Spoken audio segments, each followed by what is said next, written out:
Good afternoon. We're here today to announce a major update in an important case. Abrego Garcia has landed in the United States to face justice. On May 21st, a grand jury in the Middle District of Tennessee returned a sealed indictment charging Abrego Garcia with alien smuggling and conspiracy to commit alien smuggling in violation of Title 8 U.S.C. 1324. We want to thank President Bukele for agreeing to return Abrego Garcia to the United States. Our government presented El Salvador with an arrest warrant, and they agreed to return him to our country. We're grateful to President Bukele for agreeing to return him to our country to face these very serious charges. This is what American justice looks like. Upon completion of his sentence, we anticipate he will be returned to his home country of El Salvador. The grand jury found that over the past 9 years, Abrego Garcia has played a significant role in an alien smuggling ring. They found this was his full-time job, not a contractor. He was a smuggler of humans and children and women.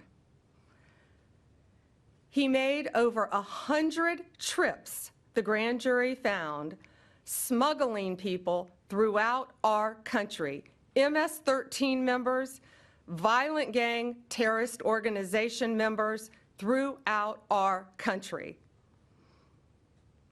Thousands of illegal aliens were smuggled.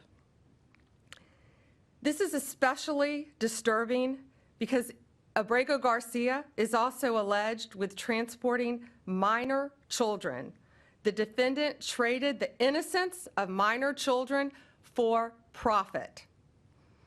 There are even more disturbing facts that the grand jury uncovered. It is alleged this defendant is part of the same smuggling ring responsible for the death of more than 50 migrants in 2021 after the tractor trailer overturned in Mexico. This is part of that same ring. The defendant abused undocumented alien females, according to co-conspirators who were under his control while transporting them throughout our country.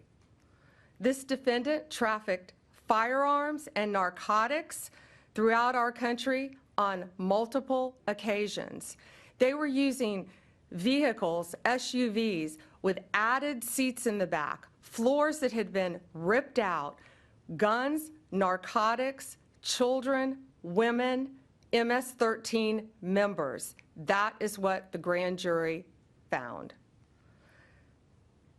A co-conspirator alleged that the defendant solicited nude photographs and videos of a minor. A co-conspirator also alleges the defendant played a role in the murder of a rival gang member's mother. These facts demonstrate Abrego Garcia is a danger to our community. We want to thank the Department of Homeland Security, the FBI, our state and local partners, our acting U.S. Attorney Robert McGuire, and prosecutors from the Joint Task Force Vulcan. Questions?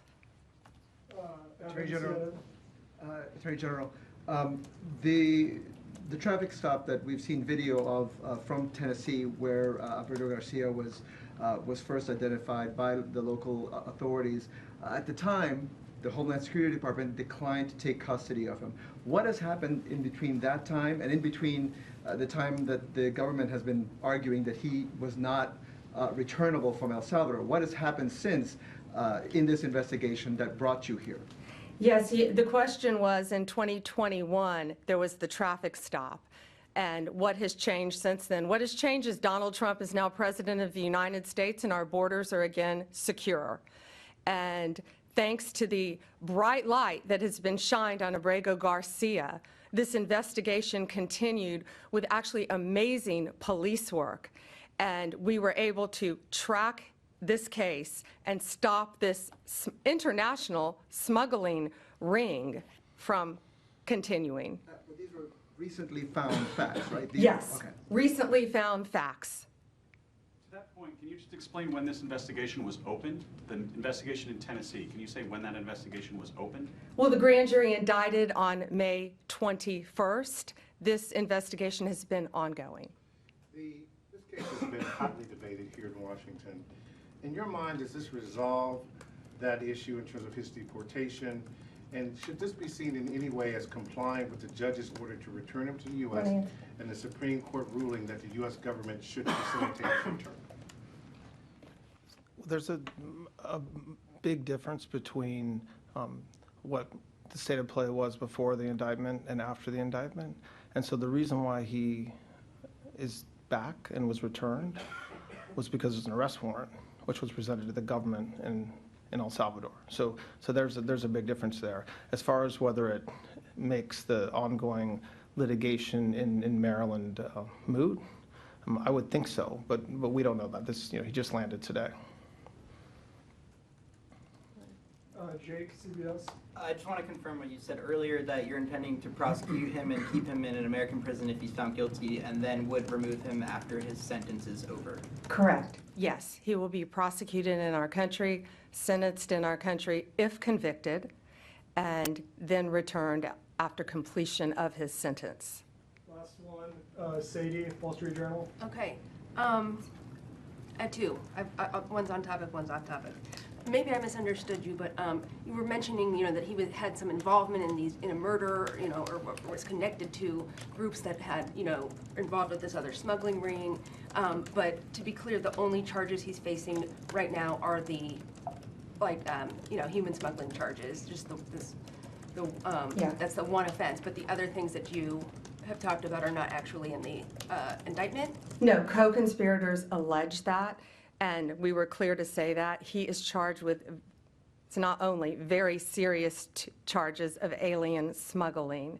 And again, there were children involved in that. Human trafficking, not only in our country, but in our world, is very, very real. It's very dangerous.